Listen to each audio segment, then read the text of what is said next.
अस्सलाम वालेकुम नाज़रीन, आप देख रहे हैं न्यूज़ नाइट। मैं हूं डॉक्टर सजाद बुखारी। हुकूमती 3 रुकनी कमेटी और जमात इस्लामी के नायब अमीर लियाकत बलोच की सरबराही में 4 रुकनी कमेटी के बाज़ाब्ता तौर पर मुज़ाकरात शुरू हो गए हैं। किसी भी डेमोक्रेटिक सोसाइटी में जहां डेमोक्रेटिक नॉर्म्स की बात की जाती है, जमहूरियत की बात की जाती है, आइन और कानून की बात की जाती है, वहां सबसे अहम जो नुक्ता है, जो पैरामीटर्स हैं, उसमें सबसे सर फहरिस्त है मुज़ाकराती अमल, नेगोशिएशन, अफाम तफहीम यानी बातचीत के जरिए मसाइल का हल और अपनी अपनी डिमांड्स को पूरा किया जाता है।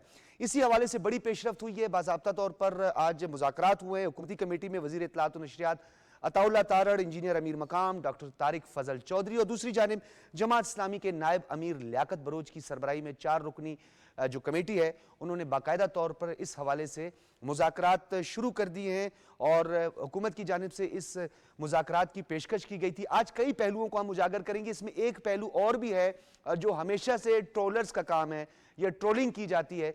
आज इस मुज़ाकराती अमल को लेकर भी सोशल मीडिया पर एक सियासी जमात ने खूब ट्रोलिंग की है और जमात इस्लामी को आड़े हाथों लिया है। इस बात की समझ नहीं आ रही है क्यों मुज़ाकराती अमल को पसंद नहीं किया जा रहा, जबकि एक तरफ तो आइन और पार्लिमान की बालादस्ती की बात भी की जाती है।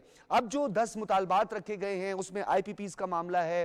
500 यूनिट तक जो बिजली इस्तेमाल करते हैं उनको 50% रियायत देने की बात की जाती है। कैपेसिटी चार्जेस के हवाले से नेगोशिएशन की जा रही हैं, उसके हवाले से उनको डॉलर्स में अदायगी की रकम के हवाले से बात की जा रही है और उसके अलावा अशियाए ज़रूरिया को 20% कम किया जाए।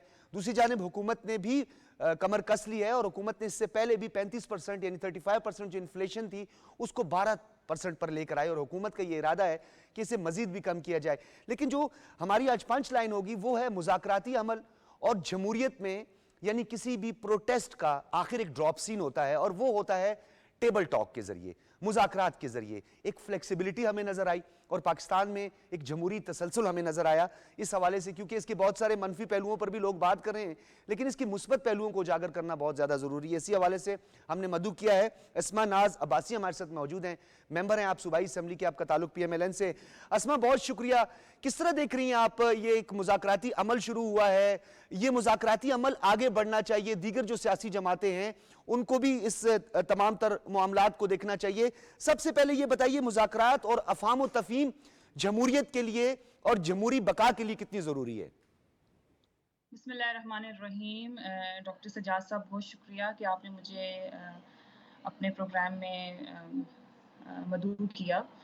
देखें, ये तो बहुत ज़रूरी है किसी भी सियासी जमात के लिए और ख़ास तौर पे मुल्क में अमन व अमान की अगर सूरत हाल को अगर बरकरार रखना है तो ये तो सियासी जो मुज़ाकरात हैं वो ना सिर्फ़ होने चाहिए बल्कि एक पॉज़िटिव वे में होने चाहिए तमाम पार्टीज़ के दरमियान में। जी, अच्छा ये भी बताइएगा कि किस तरह IMF के साथ जो है ये मुआहदे, फिर IPPs की, फिर वो जो कैपेसिटी पेमेंट के बारे में बात की जा रही है, उस हवाले से नेगोशिएशन भी हो रहे हैं। हमारे वजीर तवानाई भी चाइना में मौजूद हैं। कैसे अवाम को रिलीफ दिया जाएगा, क्योंकि इस वक्त हमें एक शॉर्टफॉल का भी इशू है। जो ही गर्मी का मौसम आता है तो ये एक इशू भी सर उठाता है। तो अवाम को कैसे रिलीफ दिया जाएगा, खासतौर पर जो घरेलू सारिफीन है बहुत परेशान है। डॉक्टर साहब, देखें, अवाम हमारी टॉप प्रायोरिटी, प्राइम मिनिस्टर की, PMLN की टॉप जो प्रायोरिटी है वो यही है कि ज़्यादा से ज़्यादा अवाम को रिलीफ दिया जाए। इसमें कोई शक नहीं है कि मुल्क में जो आज सूरत हाल है, ख़ास तौर पे बिजली का जो बहरान है उसके हवाले से हम लोग तमाम जो मुल्क के रहने वाले हैं वो इस मसले का शिकार हैं। जहाँ तक मैं बात करूँगी अपने गवर्नमेंट के हवाले से भी और अपनी जमात के हवाले से भी, कि 50 अरब रुपए की सब्सिडी जो है वो 200 यूनिट के जो सारिफीन हैं उनको दी गई है रिलीफ की सूरत में। और इसी तरह सोलराइजेशन के हवाले से भी अगर आप देखें तो मुफ्त सोलर सिस्टम जो है वो 200 यूनिट फ्री जो सारिफीन हैं उनको दिया जा रहा है। ना सिर्फ दिया जा रहा है बल्कि उनको एक्टिव करने के लिए भी उनको सहूलियात दी जा रही हैं। तो इंशाल्लाह ताला जो बहरान है, इस बहरान से आज ना सही तो कल तो ज़रूर निकलेंगे और अगले साल आपको एक बहुत बड़े रिलीफ की सूरत में वो नज़र आएगा। और डॉक्टर साहब देखें, मैं एक चीज़ ज़रूर मेंशन करना चाहूँगी कि जी 16 माह की हुकूमत से लेके आज तक मुल्क को तो डिफ़ॉल्ट होने से बचाया है। क्योंकि मुल्क जब 16 माह की हमने हुकूमत ली थी, तो उस वक़्त भी मुल्क एक ऐसी ऐसे मुश्किल एक सर्कल में आ गया था कि जिसमें खुदा न ख़ास्ता हम सबको एक ये परेशानी लाहक हो गई थी कि मुल्क जो है वो डिफ़ॉल्ट करने जा रहा है और ये सर भी पीएमएलएन को जाता है कि पीएमएलएन ने मुल्क को इस डिफ़ॉल्ट से बचाया। और बिजली की जहाँ तक बात है, डॉक्टर साहब देखें 2013 से पहले जो बिजली के हालात थे, वो आप सबको पता है कि 20-20 घंटे की लोड शेडिंग आप हो गए, मैं हो गई, हर इंसान जो है इस मुल्क का बाशिंदा वो इस लोड शेडिंग का से सामना कर रहा था, एक बिल्कुल। सामना बिल्कुल सामना कर रहा था। लेकिन पीएमएलएन जैसे ही इक़्तिदार में आई, पीएमएलएन ने इस बिजली के बहरान से अवाम को निकाला। अपनी टॉप प्रायोरिटी पे सबसे पहले अवाम को इस बहरान से निकाला और 11,000 मेगावाट का तोहफ़ा जब पीएमएलएन अपने इस इक़्तिदार से दस्तबरदार हुई, तो वो दे के गई। बदकिस्मती से 2018 के बाद मुल्क मुआशी क्या, बिजली क्या, हर लिहाज से हर बहरान का शिकार हो गया और आज तक हम उसके जो साइड इफ़ेक्ट्स हैं और जो उसके जो उन्होंने एक खतरनाक किस्म के जो सियासी मुआशी जो पॉलिसियाँ हैं, उसमें हम लोगों को जकड़ दिया, जिससे हम लोग अब आहिस्ता-आहिस्ता निकलने की कोशिश कर रहे हैं और इंशाअल्लाह ताला अगले साल आप देखिएगा कि एक बहुत बड़ा रिलीफ अवाम को मिलेगा। अल्लाह करे आसमा, जिस तरह आपने कहा कि आवाम को कोई रिलीफ मिले और आवाम भी सुख का सांस ले। अच्छा, एक और पहलू है जिसका मैंने अपने इंट्रो में भी जिक्र किया था।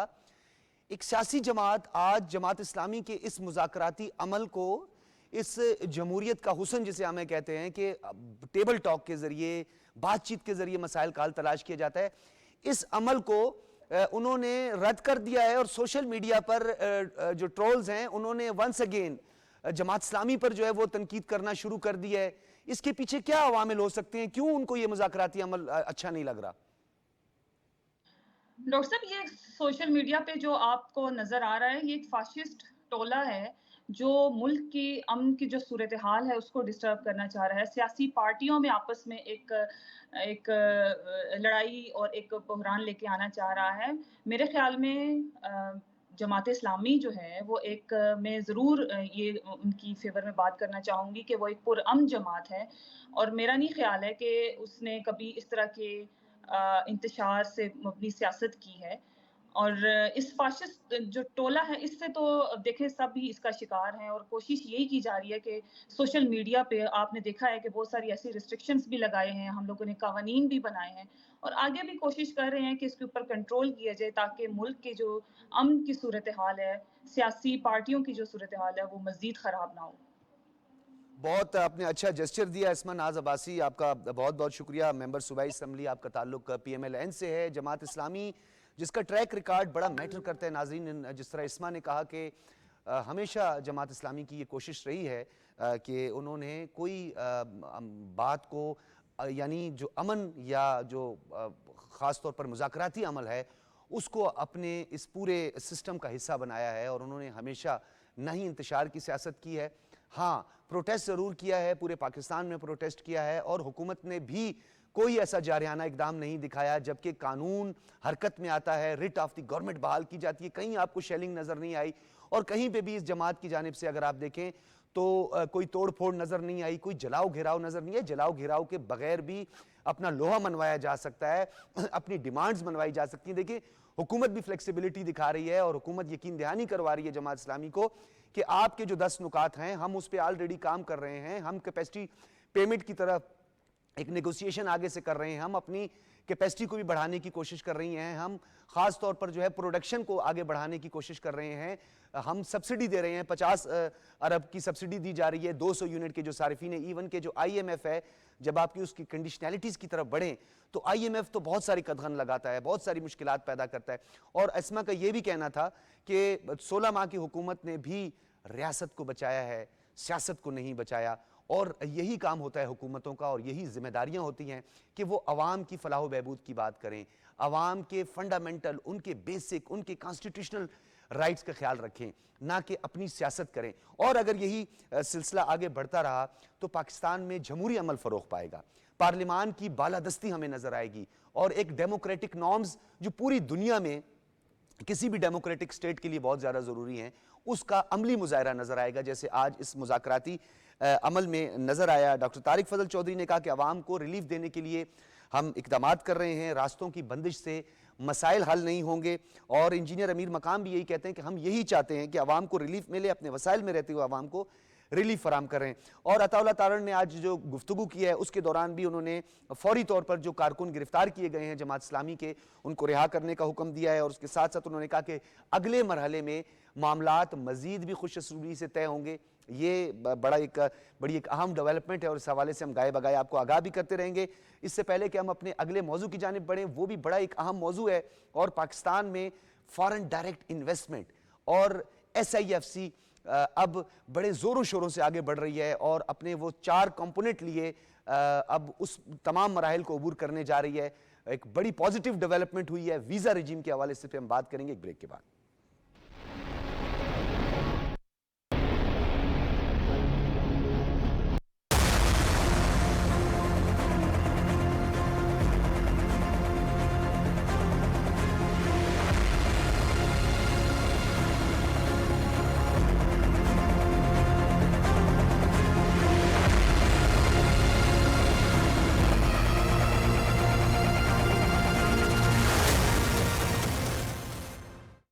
पानी जिंदगी है, लेकिन फिक्र अंगेज पहलू ये है कि हम तेजी से साफ पानी के संगीन बहरान की तरफ बढ़ रहे हैं, जबकि हम रोजाना लाखों गैलन साफ पानी जाय कर देते हैं।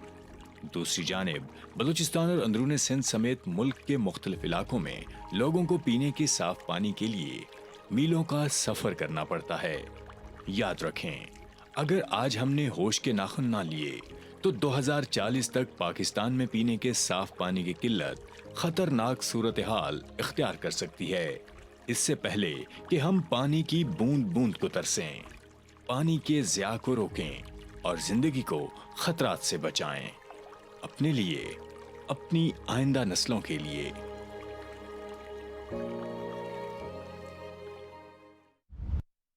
दौरान ड्राइविंग मोबाइल फोन का इस्तेमाल आपकी जिंदगी को गैर महफूज बना सकता है। सफर के दौरान अपनी पूरी तवज्जो ड्राइविंग पर रखें। अगर मोबाइल का इस्तेमाल इंतहाई जरूरी हो तो गाड़ी साइड पर रोक लें। छोटी सी गफलत से अपनी और दूसरों की जिंदगी खतरे में मत डालें। ट्रैफिक कवानीन की पासदारी करें और जिम्मेदार शहरी होने का सबूत दें।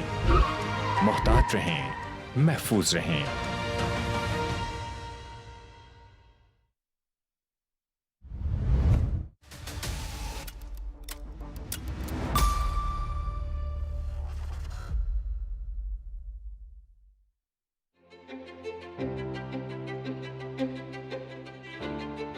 नेशनल डिज़ास्टर मैनेजमेंट अथॉरिटी की जानिब से कुदरती आफात से बचाव और आवाम तक बरवक्त मालूमात की रसाई यकीनी बनाने के लिए जदीद तर्ज पर मबनी मोबाइल एप्लीकेशन का इजरा कर दिया गया है।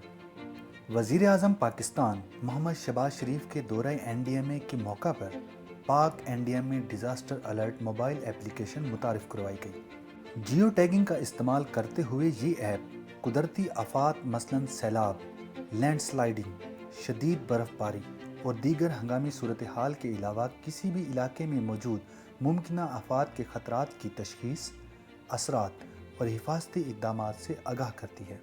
NDMA की ये ऐप गूगल प्ले स्टोर और एप्पल स्टोर पर मौजूद है। कुदरती आफात की पेशगी इतला के लिए अभी अपने मोबाइल फ़ोन में पाक NDMA disaster alert app install करें और NDMA की जानिब से जारी करदा हिदायत और अवामी आगाही के पैगामात पर अमल करके खुद को और अपने प्यारों को कुदरती आफात के मुमकिना खतरात और असरात से महफूज रखें।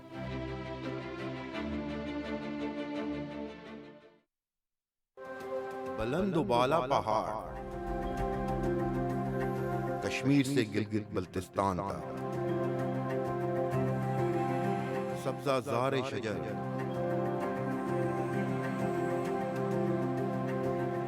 सहरा से समुंदर तक, कराची से खुंजराब तक,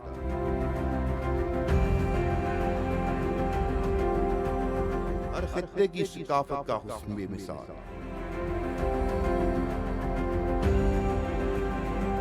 ये है मेरा, आप सबका, हम सबका पाकिस्तान। क़याम पाकिस्तान से आज तक हमारी कहानी, हमारी तारीख इबारत है एक जहदे मुसलसल से।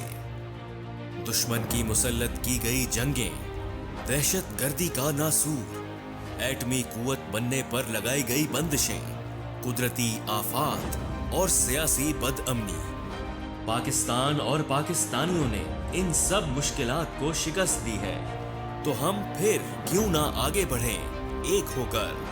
मुख्तलिफ शोबों में सरमायाकारी के मौके, सीपेक जैसे मंसूबों के इम्कानात, हमारे नौजवान, कितनी वजह हैं हमारे पास पुर-उम्मीद रहने की। आए मिलकर उम्मीद के दिए जलाएं, रोशन मुस्तकबिल के लिए। Believe in yourself, believe in Pakistan.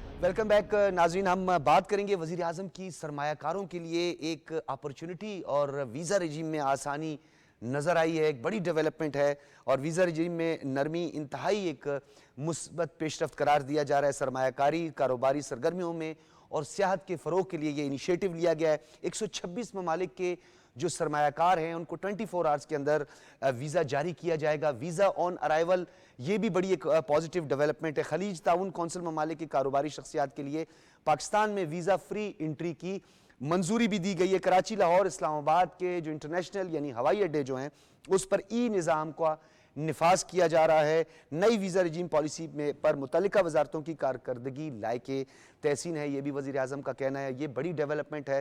ख़ास तौर पर हम हमेशा पाकिस्तान में फ़ॉरेन डायरेक्ट इन्वेस्टमेंट की बात करते हैं कि फ़ॉरेन डायरेक्ट इन्वेस्टमेंट के भी अपने कंपोनेंट्स हैं। अगर उस लवाजमात को पूरा कर दिया जाए जिसमें आप ख़ास तौर पर जो इन्वेस्टर है, सरमायाकार है, उसके लिए वन विंडो और वन विंडो फराहम की है स्पेशल इन्वेस्टमेंट फैसिलिटेशन काउंसिल ने यानी SIFC ने, और उसकी जो बॉडी है, ख़ास तौर पर जो इम्प्लीमेंटेशन बॉडी है, उसका बड़ा पॉजिटिव रोल रहा है। इस हवाले से प्राइम मिनिस्टर मुतादिद बार कह चुके हैं।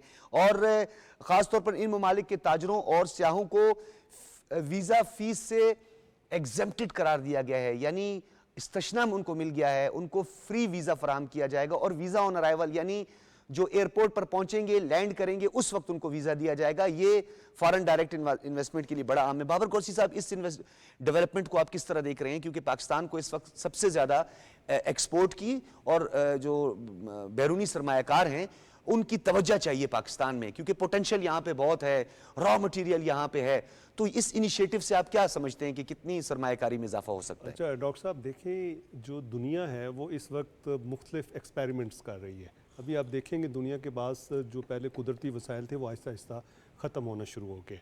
तो दुनिया जो है वो इस तरफ आ रही है कि सोर्स ऑफ इनकम जो है उसको उसमें इजाफा किया जाए। अभी जिस तरह ये जो पॉलिसी आई है, जो वीज़ा चेंज की जो पॉलिसी आई है और हुकूमत पाकिस्तान ने जो 126 ममालिक के लिए कहा गया है कि इन मुख्तलिफ ममालिक को मुख्तलिफ कैटेगरीज़ में जो है वो एक्सचेंज कर दिया जाए, यानी कि उनको जो है मुख्तलिफ A कैटेगरी, B या C में, जिसमें वीज़ा ऑन अराइवल होगा, पहले आपको वीज़ा लेना पड़ेगा, वहाँ के कौंसलेट जनरल से बात करनी पड़ेगी, ऑनलाइन आपको वीज़ा लेना पड़ेगा। ये एक अच्छी बात है। और इसका फ़ायदा क्या होगा? अभी आप देखें कि जिन ममालिक के दरमियान वीज़ा फ्री एंट्री होती है वहाँ पे लोग वैसे ही टूरिज़म के लिए आ जाते हैं। खलीज ताउन कौंसिल के हवाले से बड़ी पेशरफ्त है। खलीज ताउन कौंसिल के हवाले से जब हम बात करते हैं तो उन्होंने कहा कि इनसे हम फ़ी भी नहीं लेंगे।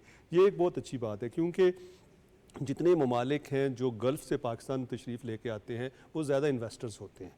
उनका काम क्या होता है कि यहाँ पे आके छोटी छोटी इन्वेस्टमेंट करनी, मुख्तलिफ कंपनीज़ के साथ उनका ताल्लुक़ भी होता है। दूसरा, वो ये समझते हैं कि पाकिस्तान एक ऐसा मुल्क है जहाँ पे हमारी इन्वेस्टमेंट डूब नहीं सकती, क्योंकि हम सिक्योर्ड हैं। यहाँ पे जो कवानीन भी बनाए जाते हैं वो जो जिस तरह आपने SIFC की बात की है कि बहुत सी चीज़ों पे एग्जामिशन दे दी जाती है कि जो इनकी इन्वेस्टमेंट होगी वो ज़ाया नहीं होगी। और इसके साथ साथ अगर आप देखें कि इस वक्त जो वीज़ा पॉलिसी बनाई गई है उसका इतलाक़ मुख्तलिफ़ जगहों पर हो रहा है। उसका इतलाक़ सिर्फ़ और सिर्फ एक तो टूरिज़म है, फिर उसके बाद रिलीजियस टूरिज़म है, फिर उसके बाद बिज़नेस टूरिज़म है, और इसके साथ साथ आपने देखा है कि जनरल टूरिज़म है। तो उसका मकसद क्या होगा कि तमाम जो कैटेगरी के लोग हैं जो पाकिस्तान में ट्रैवल करना चाहते हैं और मुख्तलिफ़ जगहों पे आगे देखना भी चाहते हैं, जिस तरह सिख यात्रियों के लिए करतारपुर है, इसके अलावा हसन इब्दाल में उनका पंजा साहब है जहाँ पे वो आ सकते हैं। इसके अलावा आप देखें पाकिस्तान में नॉर्दर्न एरियाज की अगर हम बात करें, ये अच्छा ये बाबर साहब ये बड़ी अहम आपने बात की है कि टूरिज्म के हवाले से देखिए जहाँ जहाँ लार्जेस्ट टूरिस्ट अराइवल है इवन के साउथ ईस्ट एशियन कंट्रीज में है,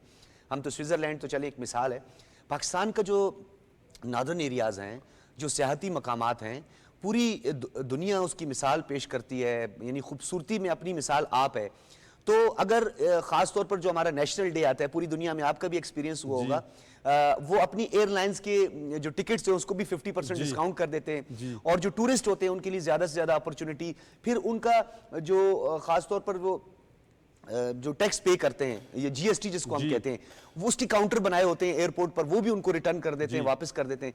तो आपको लगता है कि ये इनिशिएटिव डॉक्टर साहब, ये जो टूरिज्म इंडस्ट्री है बहुत बड़ी इंडस्ट्री है। अगर देखा जाए तो सर्विसेज में जो टूरिज्म इंडस्ट्री है वो सबसे बड़ी है, बाकी तो देखें और दूसरी किस्म की इंडस्ट्रीज़ है। अभी आप देखें, मैं आपको ऐसी एग्जांपल्स दे सकता हूँ जहाँ पे वो जो ममालिक हैं उनकी आधी से ज़्यादा इकॉनमी जो है वो चलती टूरिज्म पर बेस करती है। मैं स्पेन की आपको बात दे सकता हूँ, बार्सिलोना में तकरीबन 90 मिलियन लोग सालाना वहाँ पे टूरिज़म पे जाते हैं। न्यूयॉर्क जो है वो तकरीबन 110 जाते हैं। इसी तरह आप देखें स्विट्ज़रलैंड में, इसी तरह आप देखें फ्रांस में, ये वो ममालिक हैं, टॉप 10 कंट्रीज की बात कर रहे हैं, उनकी, हाँ जी, टॉप 10 कंट्रीज की जो लार्जेस्ट टूरिस्ट अराइवल है, सिंगापुर है। तो लोग क्यों जाते हैं? लोगों के पास जब एक्स्ट्रा पैसे होते हैं तो वो समझते हैं कि हम उनके कल्चर को देखने के लिए जाएं।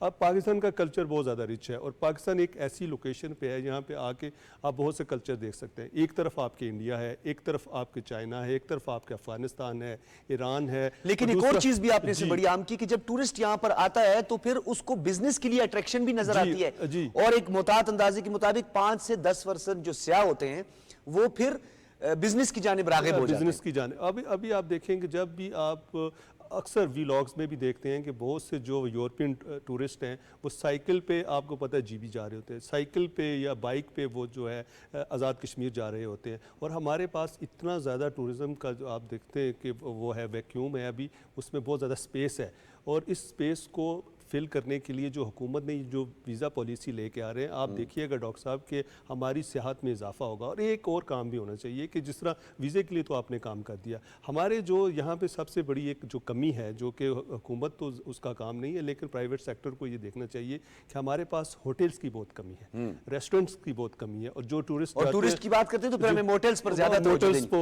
तवज्जो देनी चाहिए, और इस तरह के बनाने चाहिए कि वो ना ज़्यादा कास्टली हों और ना ही ज़्यादा चीप हों, कि साफ़ सुथरे हों और उनकी सिक्योरिटी वाइज बहुत अच्छा हो, और रोड इंफ्रास्ट्रक्चर बहुत अच्छा हो। तो इसके ऊपर भी यकीनन वो तवज्जो दे रहे हैं। लेकिन जब आप बात करते हैं इन्वेस्टमेंट की, तो अभी आप देखेंगे जो भी टूरिस्ट यहाँ पे आएगा, पहले तो वो टिकट लेगा, टिकट यकीनन उसकी कोशिश होगी परचेजिंग करेगा, यहाँ पे आकर रहेगा, इन्वेस्टमेंट यहाँ पे करेगा, वो डॉलर्स में करे या डॉलर्स को वो चेंज करा आगे पाकिस्तान की करेंसी में लेगा, आपकी एक्सचेंज रेट में बेहतरी आएगी, उससे ये है कि पाकिस्तान में सरमाया आएगा।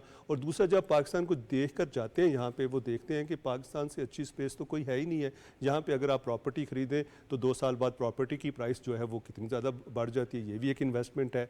इसके अलावा अगर आप यहाँ पे रेस्टोरेंट बनाते हैं, यहाँ पे अगर आप मोटेल्स बनाते हैं, इसके अलावा अगर आप टूरिज़म के लिए बसेस जो ले लेते हैं किसी कंपनी से, अगर आप कर लेते हैं, इवन आप अगर छोटी एयरलाइन बना लेते हैं, इतने ज़्यादा खर्चा नहीं आता, या किसी एयरलाइन से आप कॉन्ट्रैक्ट, इस तरह के बहुत से बिजनेसेस हैं, वो लोग अट्रैक्ट होंगे और आएंगे, और पाकिस्तान कई सेक्टर जो है ये कई बंद दरवाजे खुल जाएंगे। क्योंकि अभी एक और बात है, आप मोहम्मद शहबाज शरीफ साहब को एक और भी क्रेडिट दें कि वो जब से आए हैं पाकिस्तान में नई रिफॉर्म्स हो रही हैं। कभी आपने पहले एग्रीकल्चर टैक्स देखा था, कभी आपने इंडिविजुअल पे टैक्स देखा था। ये अच्छी बातें हैं क्योंकि पूरी दुनिया में है, पूरी दुनिया टैक्स देती है। और एक और होना चाहिए, डिजिटल इकोनॉमी जिस दिन हो गई डॉक्टर साहब, तो आप देखिएगा कि अगर आप 50 रुपए की चीज़ भी खरीदेंगे तो वो भी क्रेडिट कार्ड या डेबिट कार्ड से होगी, तो आपको पता चल जाएगा कितनी किसकी वर्थ है। लेकिन टूरिज़्म के हवाले से जब भी हम बात करते हैं कि दुनिया में अभी आप देखें कि जितने ममालिक ने तरक्की की है या जितने जितने ममालिक का जो है पर कैपिटा इनकम बड़ी है या जीडीपी ग्रोथ रेट बड़ी है, उनके टूरिज़्म के आप देख लें कि उनके कितने लोग वहाँ से ट्रैवल करते हैं। दुबई अगर हम एग्जांपल दें इसकी, हमारा करीबी है दोस्त मुल्क में शुमार होता है उसका, तो आप देखें कि वहाँ पे तकरीबन जो सिर्फ ट्रांजिट करते हैं लोग, तकरीबन कोई 400 मिलियन लोग हैं जो ट्रांजिट करते हैं, सिर्फ वहाँ आते हैं, वहाँ से आगे मुख्तलिफ ममालिक में ट्रैवल मुख्तलिफ एयरलाइंस हैं, एयरलाइन वो तो ट्रांजिट वहीं से होता है, वहीं से कनेक्टिंग फ्लाइट्स। अच्छा, वो 2 दिन के लिए या 3 दिन के लिए वीजा ऑन अराइवल ले लेते हैं, वहाँ तो जाके एक stay और करते बात हैं। की तरफ मैं आपकी भी तवज्जो मबजूल करवाऊंगा, अपने देखने वालों की भी। 2000 हमने देखा कि 7 के बाद 6 के बाद भी हमें ये चीज़ें नज़र आई, ग्रेजुअली वो कम होती रही। बिल आखिर हमने ये देखा कि बांग्लादेश जैसे मुल्क में जहां हमारा वीज़ा ऑन अराइवल हुआ करता था, श्रीलंका अभी वो भी ई वीज़ा जनरेट करना पड़ता है सारा कुछ, सिंगापुर जैसा मुल्क और कई ऐसे ममालिक थे जहां पर हमारा वीज़ा ऑन अराइवल होता था, लेकिन बतदरीज अब वो भी हम फॉर्मेलिटीज़ में पड़ गए और अभी हमें उसके वीज़े के लिए अप्लाई करना पड़ता है। तो क्या लगता है आपको कि अगर हमारी तरफ से ये फ्लेक्सिबिलिटी या वीज़ा रिजीम में नरमी दिखाई जाएगी, क्या इसका इम्पैक्ट उन ममालिक पर भी होगा?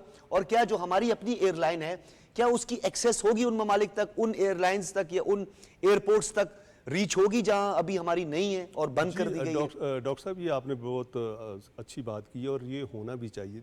जब आप किसी ममालिक के साथ मुआहिदा करते हैं, ये भी एक मुआहिदा होता है आपका कि हम आपको वीज़ा जो है ऑन अराइवल दे रहे हैं, हमारे मुल्क में एंट्री फ्री है, या आप 24 आवर्स एप्लीकेशन दे के आप वीज़ा जो है ऑनलाइन ले सकते हैं।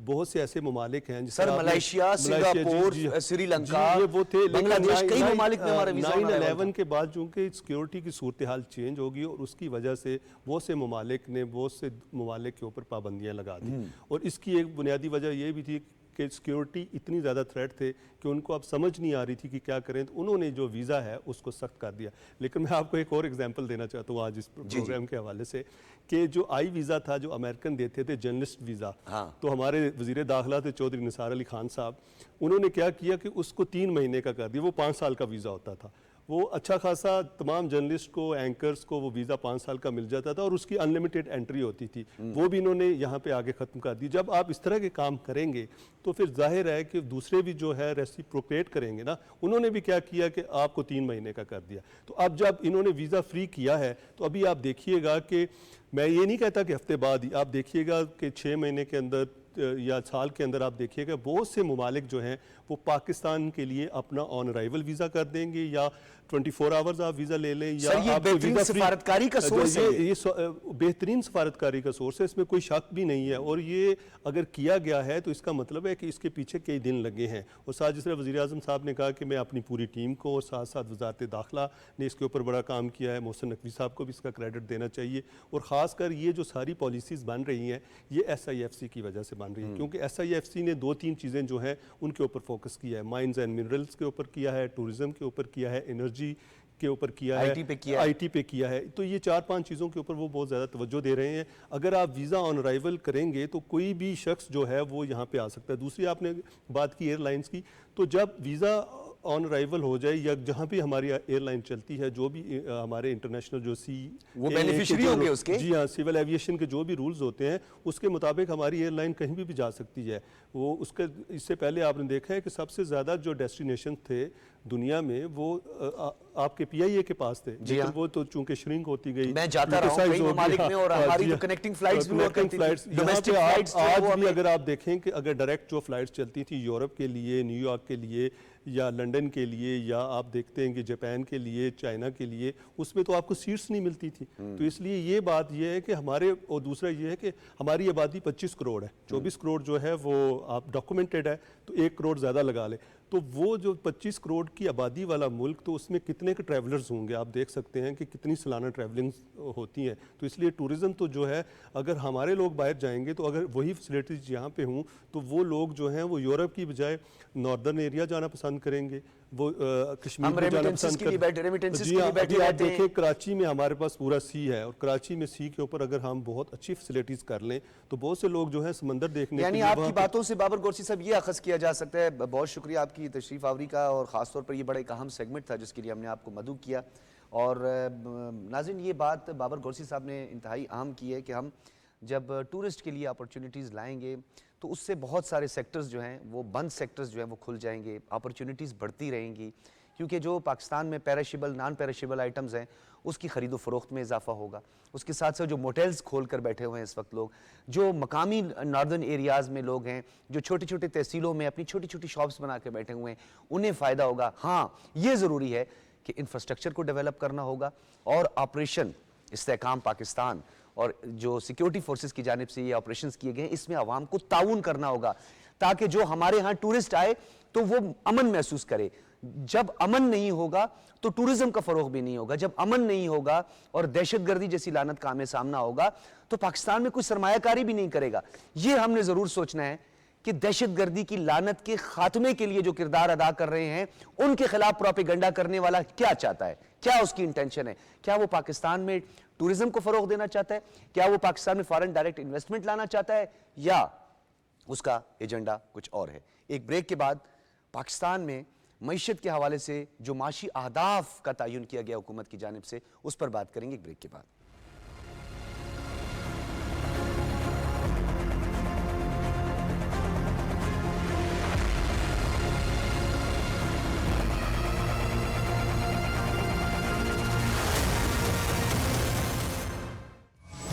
सलाम पाकिस्तान म्यूजिक वीडियोस मुकाबला 14 अगस्त 14 लाख नकद। अगर आपके सुरों से आती है आजादी की महक तो अपने बेहतरीन मिल्ली नगमों की वीडियोस 9 अगस्त तक हमें भेज दीजिए। मुंतखब गाने 1 अगस्त से 14 अगस्त तक BTV पर नशर किए जाएंगे। तो आज ही वतन के नाम अपनी मोहब्बत को नगमे की शक्ल दीजिए। BTV की वेबसाइट www.btv.com.pk विजिट करें। सॉन्ग कंपटीशन टैब पर क्लिक करें और फॉर्म पुर करके अपने वीडियो सॉन्ग का गूगल ड्राइव या वी ट्रांसफर लिंक सबमिट करें, या BTV की वेबसाइट से फॉर्म डाउनलोड करके पुर करें और ईमेल के जरिए salampakistan@btv.com.pk पर अपने गाने के लिंक के साथ भेज दें। पहली 3 पोजीशंस का ऐलान 14 अगस्त को किया जाएगा। पहला इनाम 7 लाख रुपए, दूसरा इनाम 4 लाख रुपए, तीसरा इनाम 3 लाख रुपए। वीडियोस भेजने की आखिरी तारीख 9 अगस्त 2024 है।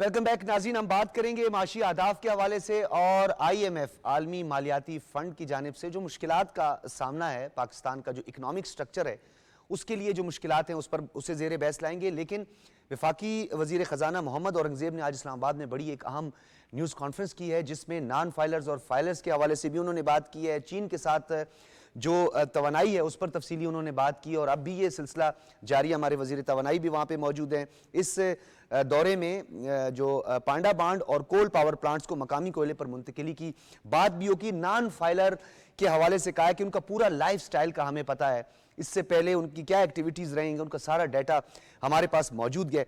FBR के हवाले से बड़ी डेवलपमेंट हुई है। उन्होंने ये बात की है कि फेडरल बोर्ड ऑफ रेवेन्यू से हरासगी के मामले को खत्म कर रहे हैं। वो ट्रस्ट डेफिसिट जो FBR के हवाले से उसको दूर किया जा रहा है और इस हवाले से वजीर आजम ने बड़े संजीदा इकदाम किए जब उन्होंने FBR का दौरा भी किया। डाउन साइजिंग की भी कोशिश की जा रही है। 5 वजारतों को जम भी किया जा रहा है और खासतौर पर गिलगित बल्तिस्तान की वजारतें जम करने की जरूरत है, ये भी वजीर खजाना ने कहा है। इस पर हम बात करेंगे। इस वक्त हमारे साथ मौजूद हैं मुल्क के मुमताज माहिर माशियात, किसी तारुफ के मोहताज नहीं, डॉक्टर खाकान नजीब इस वक्त हमारे साथ मौजूद हैं। बहुत शुक्रिया खाकान नजीब साहब। खाकान नजीब साहब, कैन यू हियर मी? जी, I can hear you very. बहुत शुक्रिया, बहुत शुक्रिया। खाकान नजीब साहब, बताइएगा इस डेवलपमेंट को आप किस तरह देख रहे हैं कि अब हम ग्रेजुअली जो है वो वजारतों को भी जम करने जा रहे हैं, अब नंबर ऑफ फाइलर्स की तादाद में भी इजाफा किया जा रहा है और जो FBR का जो ट्रस्ट डेफिसिट है उसको, उस एतमाद को अब दोबारा से बहाल करने की कोशिश की जा रही है। तो आपने एक कॉम्प्रिहेंसिव सा जायजा पेश किया पाकिस्तान की इकानमी का। देखिए, जो expenditure side of the budget है वो इस बजट में इसी बात से पूरी नहीं हो पाई कि हुकूमत ने ये कहा कि हम जो एक कमेटी के थ्रू वर्क कर रहे हैं, हम कोशिश कर रहे हैं पेंशन के रिफॉर्म की, हम कोशिश कर रहे हैं टारगेटिंग ऑफ सब्सिडी की, हम कोशिश कर रहे हैं, जैसे आपने 5 वजारतों का जिक्र किया, कि इन वजारतों का जो काम है या तो वो उसको जम कर दिया जाए या उसकी जो कई चीज़ें हैं उसको डिवॉल्व कर दिया जाए ताकि जो खर्चा है उस पे बोथ करंट का भी और डेवलपमेंट बजट का भी वो भी नीचे प्रोविंसेस को दे दिया जाए। फिर इसी तरह जो हमारा करंट एक्सपेंडिचर है उसमें और खर्चे हैं उनको भी कम करने की कोशिश की जाए। अब ये expenditure side of the reform जो है आई थिंक ये सेंटर स्टेज ले जाएगी अगले 1 साल में, और ये पाकिस्तान के लिए ज़रूरी भी है। सिर्फ इसलिए नहीं कि हम एक्सपेंडिचर कम करना चाहते हैं, बट लीनर गवर्नमेंट का मतलब ये होगा कि एक मोर इफेक्टिव गवर्नमेंट, एक मोर एफिशिएंट गवर्नमेंट हो, गवर्नमेंट का बोझ भी कम हो, और फिर जो हमारी एसओईज का जो एक्सपेंडिचर है जिसको हम कई तरह से पैसे देते हैं, हम इक्विटी इन्वेस्ट करते हैं, हम उनको डेट लेने में मदद करते हैं, ये कंटिंजेंट लाइबिलिटीज हैं, हम बहुत सी खड़ी करते हैं, हम उनको गारंटीज देते हैं। सो उस सब का बोझ भी कम किया जाए। और फिर जैसे सर्कुलर डेट की मद में हर साल बहुत से पैसे जमा हो जाते हैं जो इस वक्त 2400-2500 अरब रुपए का है पावर सेक्टर में, इसी तरह 2000 अरब प्लस गैस सेक्टर में खड़ा है। सो उसका एक्सपेंडिचर नेगोशिएशन की जा रही है, इस पर आपको लगता है कोई पॉजिटिव डेवलपमेंट आने वाले दिनों में आपको लगता है कि कोई इसकी मुस्बत असरात होंगे, क्योंकि ये इस वक्त हुकूमत के लिए सरदर्द बना हुआ है? आप दुरुस्त कह रहे हैं। देखिए, एनर्जी की प्राइसेस ना सिर्फ हमारे मैन्युफैक्चरिंग को रोक रही हैं, हमारी एग्रीकल्चर पे भी एक बोझ है, इन्फ्लेशनरी भी हैं, तो लोगों के लिए भी बहुत तकलीफ दे हैं। और आई थिंक कि शायद एक तरह से ब्रेकिंग पॉइंट आ गया है एनर्जी प्राइसेस का। मतलब 36 रुपए की एवरेज कीमत कई जगह जब हम क्रॉस सब्सिडाइज करते हैं तो वो 60-70 रुपए तक चली जाती है, फिर उस पर टैक्सेशन का बोझ। अच्छा, डॉक्टर खाकान नजीब साहब, आप क्योंकि आपका जो मईशत है उसकी नफ्स पे आपका हाथ होता है, तो एक बड़ा एक अहम सवाल है। बाज़ औक़ात हम गुफ्तगू तो बहुत करते हैं रिवायती टिपिकल, लेकिन गैर रिवायती गुफ्तगू और हमारे आने वाले जो माशी अहदाफ हैं उसके लिए ज़रूरी होता है। आपको क्या लगता है, एक्सपोर्ट को की बात तो हम बार बार करते हैं, तो उसमें हमें नॉन पेरिशेबल आइटम्स की तरफ ज्यादा तवज्जो देनी चाहिए, पेरिशेबल आइटम्स की तरफ ज्यादा तवज्जो देनी चाहिए, कास्ट ऑफ प्रोडक्शन की तरफ? कौन सा ऐसा फैक्टर है जिसको हम नजरअंदाज कर रहे हैं? तो देखिए, 3 चीजें होती हैं जो I think export competitiveness Pakistan की बढ़ाएंगी। एक, कॉस्ट ऑफ डूइंग बिजनेस, जिसमें ऑफ कोर्स हमने एनर्जी का जिक्र किया, उसकी handling overall, ease of doing, और दूसरी आपने दुरुस्त कहा ईज ऑफ डूइंग, यानी कि रेगुलेटरी बर्डन कम हो, हुकूमत अपना फुटप्रिंट कम करे, जो इस वक्त डिस्ट्रिक्ट, प्रोविंशियल और हमारे फेडरल लेवल के लॉज हैं उनमें आसानियां पैदा करें। रेगुलेटरी एजेंसीज नेपरा, ओगरा, पेपरा, ये सब जो काम कर रही हैं ये मार्केट मेकिंग की तरफ जाएं। और एक तीसरी चीज जिसका लोग जिक्र नहीं करते वो ये है कि फाइनेंशियल इंटरमीडिएशन बेहतर हो। इसका मतलब यह है कि फाइनेंसिंग जो है वो अवेलेबल हो एसएमई सेक्टर को भी, वो पाकिस्तान के लार्ज स्केल को भी, और कम्पिटिटिव रेट्स पे हो। सिर्फ बात होती है कि जी पॉलिसी रेट बहुत ज्यादा है सो इंटरेस्ट रेट, ये तो एक चीज है, दुरुस्त है ये बात, इसका एक बहुत बड़ा इम्पैक्ट है। पर फाइनेंशियल इंटरमीडिएशन, जब हुकूमत बहुत बड़ा बोरोर बन के खड़ी होगी और 70-80% जो बोरोइंग है बैंक्स की वो जा ही रही होगी एक ऐसे जिसे आप कहें अदारे यानी कि हुकूमत के पास, जो कि एक गारंटी खड़ी करता है जिसमें कोई रिस्क नहीं है, तो वो ऑब्वियसली आपको क्यों कारोबार के लिए पैसे देगा? वो किसी स्मॉल एंड मीडियम एंटरप्राइजेस जो 52 लाख हैं, और आप हैरान होंगे मैं इस फिगर को आप जब देखता हूँ, उनमें से सिर्फ 1,57,000 के पास फाइनेंशियल रिसोर्सेज फॉर्मल सेक्टर के अवेलेबल हैं। सो ये तीसरा फैक्टर है। इन तीनों फैक्टर्स को देखकर, और आखिरी चीज एक्सपोर्ट के लिहाज से, हमें ग्लोबल वैल्यू चेन का अपनी कंपनीज को पार्ट बनाना है कि वो कोई ऐसा चीज बनाएं जो एक किसी बड़े मोबाइल एक्सपोर्टर को बेचें, वो कोई ऐसी चीज बनाएं जो किसी गाड़ी का पार्ट बने, हम गाड़ियां लोकली बनाते रहे, हम उनकी एक्सपोर्ट शुरू करें। तो ये ऑल दिस एग्रीकल्चर की एक्सपोर्ट का बहुत बड़ा डॉक्टर खाकान साहब, ये तो कुछ टेक्निकलिटीज का भी आपने जिक्र किया, कुछ और जो दीगर पैरामीटर्स हैं उनका भी जिक्र किया। आज विफाकी वजीर खजाना ने बड़ी एक अहम बात की है, क्योंकि हम माजी में भी ये कहते रहे हैं कि हम किसी ब्लॉक का हिस्सा नहीं बनते, बल्कि हम चीन और अमेरिका दोनों ब्लॉक्स के साथ आगे चलने जा रहे हैं। इसका कोई इंपैक्ट होगा, आप समझते हैं पॉजिटिव इंपैक्ट होगा? जो फाइनेंशियल इंस्टीट्यूशन है, एशियन डेवलपमेंट बैंक है, वर्ल्ड बैंक है और आईएमएफ, तो हम सब जानते हैं, अभी इसमें क्या लगी लिपटी बात करें कि वो तो अमेरिका के अम्ब्रेला तले और वही फाइनेंस होता है सब कुछ, तो बात आगे बढ़ती है। तो देखिए, सबसे बढ़ के अपना घर ठीक कर लेंगे ना, तो 25 करोड़ का मुल्क है, एक यंग आबादी है, मेरे ख्याल है 80% लोग 40 साल की उम्र से कम हैं, तो दुनिया की एक बड़ी मार्केट भी बनेंगे, एक एशिया की कनेक्टिविटी भी बनेंगे। जहाँ तक अमेरिका और चाइना के ताल्लुकात की बात है, देखिए इकोनॉमिकली तो हमें दोनों की ज़रूरत है। चाइना हमारा ट्रेडिंग पार्टनर भी है, अमेरिका भी हमारा बहुत बड़ा ट्रेडिंग पार्टनर है, सबसे अमेरिका बड़ा। का सबसे बड़ा। तो मतलब किसी को भी इग्नोर नहीं किया जा सकता। बेल्ट एंड रोड इनिशिएटिव में चाइना के साथ हैं, अमेरिका में हमारा एक डायस्पोरा है बहुत बड़ा, एक रेमिटेंस भी आती है बहुत बड़ी। फिर सबसे बड़ी बात यह है कि अमेरिका जो है वो बहुत बड़ा शेयर होल्डर है इस वक्त, मेरा ख्याल है शायद 17% है इस वक्त अमेरिका की IMF में शेयर होल्डिंग। तो हमें अभी ज़रूरत है फंड के साथ चलने की, हमें वर्ल्ड बैंक के साथ चलना है, ये प्रोजेक्ट इजी लोन्स भी लेने हैं, ये सब काम करना है। तो हमें अमेरिका को भी इग्नोर नहीं कर सकते।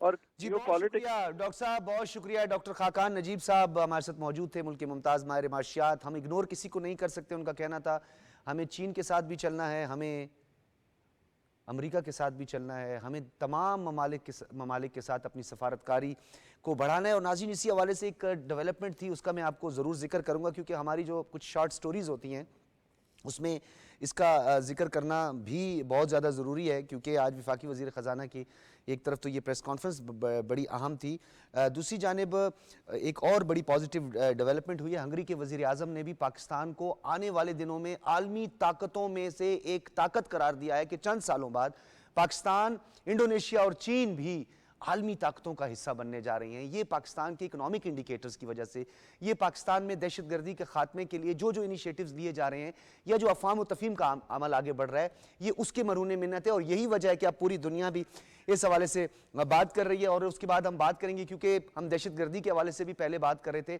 तो हम एक मरतबा फिर दहशतगर्दों को ये पैगाम दे रहे हैं कि आपको जहन्नम वासिल किया जाएगा, आप खवारिज हैं, आप खारजी हैं और आपके गिर्द घेरा तंग हो रहा है, उसके लिए किसी भी ऑपरेशन जो है उसका सहारा लिया जाएगा। इंटेलिजेंस बेस्ड ऑपरेशन जो पाकिस्तान में सबसे ज़्यादा मौसर साबित हुए हैं, उसी इंटेलिजेंस बेस्ड ऑपरेशन की बुनियाद पर सिक्योरिटी फोर्सेस ने ज़िला टांक में एक मुश्तरका आलिया ऑपरेशन किया था, जिसमें शदीद फायरिंग का तबादला भी हुआ था और 4 खारजी दहशतगर्द उसमें जहन्नम वासिल कर दिए गए।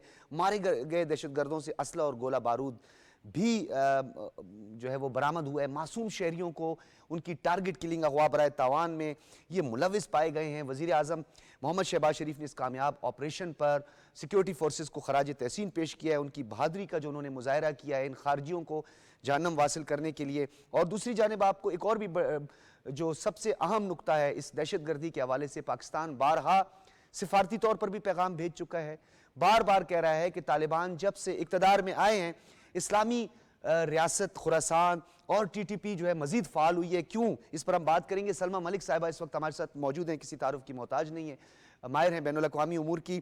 सलमा मलिक, बहुत शुक्रिया। बताइएगा, इस ऑपरेशन के हवाले से ईरान ने भी अब फेंसिंग का इरादा कर लिया है, अब वो बाकायदा तौर पर 4 मीटर ऊंची और 300 किलोमीटर लंबी फेंसिंग जो है वो अपनी बॉर्डर्स पर लगा रहा है। जी, अस्सलाम वालेकुम जी, thank you so much program में लेने का। जी बिल्कुल, पाकिस्तान तो ये इस बात को बड़े अच्छे से इंसिस्ट कर रहा था to secure the international borders, पर हम ये भी जानते हैं कि अफगानिस्तान की तरफ से जो फेंसिंग की रेजिस्टेंस है वो इस वजह से है कि उनको इससे बहुत पॉलिटिकल माइलेज मिलता है। ड्यूरेंट लाइन का किस्सा छेड़ने से वजह कि इस बात को इंटरनेशनल बॉर्डर है। ईरान भी इस चीज़ को कर रहा था। ये फेंसिंग होगी तो इससे सबसे ज़्यादा जो फ़ायदा है दोनों ममालिक उस तरह होगा कि जो क्रॉस बॉर्डर इलिसिट ट्रैफिकिंग है, जिसमें सबसे ज़्यादा हथियारों का असलहे का जो है कारोबार है और ड्रग्स का कारोबार है, जो कि हेल्प करता है फिर इस तरह की चीज़ों को फाइनेंस करने में। और फिर साथ साथ इसी के आड़ में जो टेररिस्ट एलिमेंट्स हैं वो दोनों साइडों पे आते जाते हैं और उनको कोई ना कोई तरीका मिल जाता है बॉर्डर क्रॉस करने का। तो वो सारी चीज़ें चेक होंगी और वो तीनों ममालिक के लिए, अफगानिस्तान के लिए, पाकिस्तान के लिए और ईरान के लिए बेहद कारामद साबित होंगी। और ये पाकिस्तान की इंसिस्टेंस बड़े अरसे से रही है, क्योंकि अल्लाह का शुक्र है कि अब इतने लोगों की शहादतों के बाद हमारे पड़ोसी मुल्क को इस चीज़ का ख्याल आ रहा है और फिर वो इसकी इस तरीके की तरफ जा रहा है। ठीक है। अच्छा सलमा मलिक साहब, ये बताएगा, ईरानी वजीर दिफा मोहम्मद रजा अश्तियानी ने भी अफगानिस्तान को भी तंबीह की है, बताया भी है कि अभी जो हालिया करमान बम धमाका हुआ था उसमें भी अफगानिस्तान की सरजमीन इस्तेमाल होने की बात की है कि वो दहशतगर्द वहां से आए थे। दूसरी जानिब ईरान में भी इस वक्त 80 लाख से जायद गैर कानूनी तौर पर जो है अफगानी शहरी मौजूद हैं और 50 लाख को ईरानी हुकाम की जानिब से डिपोर्ट भी किया जा चुका है। इसका मतलब है कि ये पूरा खित्ता जब से तालिबान इक्तदार में आए हैं दहशतगर्दी की लपेट में आ रहा है, स्मगलिंग में भी इजाफा हुआ है। दूसरी जानिब पाकिस्तान ने भी बॉर्डर मैनेजमेंट के हवाले से जो स्मगलिंग की रोकथाम की है उस पर बड़ा वावेला और शोर मचाया गया। आप बिल्कुल सही फरमा रहे हैं। देखिए सुजात साहब, जब कभी जंग की कैफियत होती है तो खास तौर पे ये जो खारजी ताकतें हैं, ये हमारे जो मिलिटेंट्स हैं, टेररिस्ट हैं, इनको इन चीज़ों का फ़ायदा इस तरह होता है कि जंग की आड़ में वो जो अपना कारोबार करना चाहते हैं घिनौना किस्म का, तो वो बआसानी कर सकते हैं। अंग्रेजी में हम एक टर्म इस्तेमाल करते हैं फॉग ऑफ वॉर, या ये जो हाइब्रिडिटी है, ग्रेनेस ऑफ वॉर है। तो इसमें उनके पास इतना सिचुएशन बन जाती है जिसमें ये समझ नहीं आ रहा होता कि कौन बंदा आम इंसान है जो अपनी जान बचाने के लिए सरहद पार कर रहा है, कि ये जो आम इंसान के रूप में आदमी आ रहा है ये टेररिस्ट है, बुर्का पहन के आ रहे हैं तो खातून है कि इसके नीचे किसी टेररिस्ट को छुपा के ला रहे हैं। कल्चरल नॉर्म्स बड़े सेंसिटिविटीज आ जाती हैं। तो इस तरह की बहुत सारी चीज़ें होती रही हैं पीछे, और हमने देखा है कि यहाँ से लोगों को किडनैप करके ले जाते थे और खवातीन की तरह बुरके शुरके पहना के उनको बॉर्डर पार करा देते थे, फिर उनसे रेंसम लेते थे, सारा कुछ। तो ये सब कुछ हुआ है। बट जो बात आप कर रहे हैं बड़ा ज़रूरी है कि जब से तालिबान रजीम आई है अफ़गानिस्तान में, तो हमें एक तरह से दिखाई देता है कि जो 9/11 के वक्त एक सिचुएशन बन गई थी अफ़गानिस्तान की, जिसमें दुनिया भर से टेररिस्ट आके यहाँ बस रहे थे, कि ये एक फेल्ड स्टेट है, इसमें एक ओपननेस है जहाँ हम आराम से आ सकते हैं और हमें पख्तूनवली के कोड के तहत, और उसके अलावा क्योंकि यहाँ गवर्नेंस पैटर्न वो नहीं है जो बाकी ममालिक में है, तो हम यहाँ रहेंगे तो हमें यहाँ से कोई निकाल नहीं सकेगा। अच्छा तो ये सलमा इस साहबा, तरह से क्योंकि कुछ अभी हमने हद तक आपको लग रहा है कि आपके वो कंक्लूडिंग वापस रिमार्क्स आ भी रही मुझे चाहिए। मैं जी। ये चाह रहा था कि दोहा के हवाले से थोड़ी बात करते हैं कि जब अफगानिस्तान मुश्किलात से दो चार था, काबुल फॉल से पहले 8 से ज्यादा राउंड्स दोहा में जो हुए, पाकिस्तान ने उसमें बड़ी मुस्बत सहूलतकारी की, फैसिलिटेट किया, हर तरह से फैसिलिटेट किया। अमरीकी जो विड्रॉल था उसमें पाकिस्तान ने बड़ा काम किया। ज़बीउल्लाह मुजाहिद ने अपनी पहली प्रेस कॉन्फ्रेंस में कहा कि हम अपनी सरजमीन पाकिस्तान के खिलाफ बिल्कुल इस्तेमाल नहीं होने देंगे। दोहा में ये कमिटमेंट भी हुई। आपको नहीं लगता कि तालिबान की अपनी क्रेडिबिलिटी इससे मुतासिर हो रही है? उनकी कॉल ऑफ फेल में तजाद नजर आ रहा है इस बात से? जी बिल्कुल वाज़ेह तजाद है, और ये तजाद खुल के सामने आ रहा है। और इतने सालों में जब से तालिबान हुकूमत में आए हैं या उन्होंने अपनी हुकूमत कायम की है, तो उनके कॉल ऑफ फेल में बहुत ज़्यादा तजाद है। और हमें उसमें ये भी दिखाई देता है कि जितना बड़ा इनका ऑरा क्रिएट हुआ था, तो ISPK हो गया, या फिर उसको काउंटर करने के लिए जो उन्होंने TTP को फुट सोल्जर्स के तौर पे रखा हुआ है, तो वो उसको हार्नेस इसलिए नहीं करना चाहते, ना कर सकते हैं, क्योंकि उन्हें ये एलिमेंट्स चाहिए अपनी हिफाजत के लिए। और TTP जो है उनके साथ बड़ी स्ट्रॉन्ग एलिजियंस फॉर्म करता है, तो वो भी एक हद से ज़्यादा TTP को छेड़ते नहीं है। और जाहिर है सलमा मलिक साहिबा, आपका बहुत शुक्रिया। आपसे अगले किसी प्रोग्राम में मजीद भी तफसीलन इस हवाले से बात करें। खारजी तैयार रहें, उन्हें जहन्नम वासिल करने के लिए तमाम तर इक़दामात बरूए कार लाएंगे। जो रियासती मशीनरी है उसका भरपूर इस्तेमाल किया जाएगा अपने शहरियों के तहफ़्फ़ुज़ के लिए, और ऑपरेशंस के रास्ते में हर तरह की रुकावट को दूर किया जाएगा। नाज़रीन, हमारे प्रोग्राम का फीडबैक ज़रूर दीजिएगा। इजाज़त दीजिए, अल्लाह हाफिज़।